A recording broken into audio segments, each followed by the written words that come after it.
Foreign contribution regulation act खाली foreign contribution कशाला म्हणतात आणि ती कोणी द्यायला हवे या संदर्भात हा प्रश्न तुम्ही विचारलाय, हा उत्तम भाग। ज्या वेळेला परदेशी नागरिक कोणत्याही भारतीय संस्थेला व्यक्तीला डोनेशन किंवा देणगी किंवा भेट देतो त्यावेळेला सदर जे डोनेशन देणगी किंवा भेट असेल त्याला फॉरेन कॉन्ट्रीब्युशन असं म्हणतात।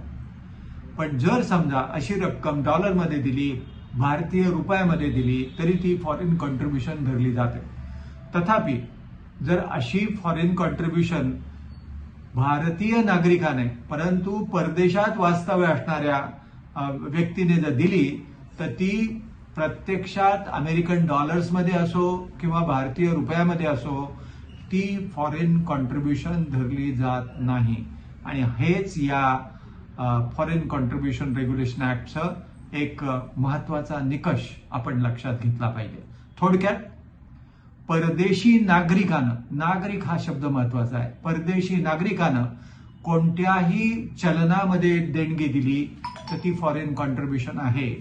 पण भारतीय नागरिकाने कधीही परदेशी चलनामध्ये किंवा भारतीय चलनामध्ये जरी देणगी दिली तरी ती कोणत्याही परिस्थितीमध्ये फॉरेन कॉन्ट्रीब्युशन समजली जाणार नाही असं स्पष्ट करण्यात आलं आहे।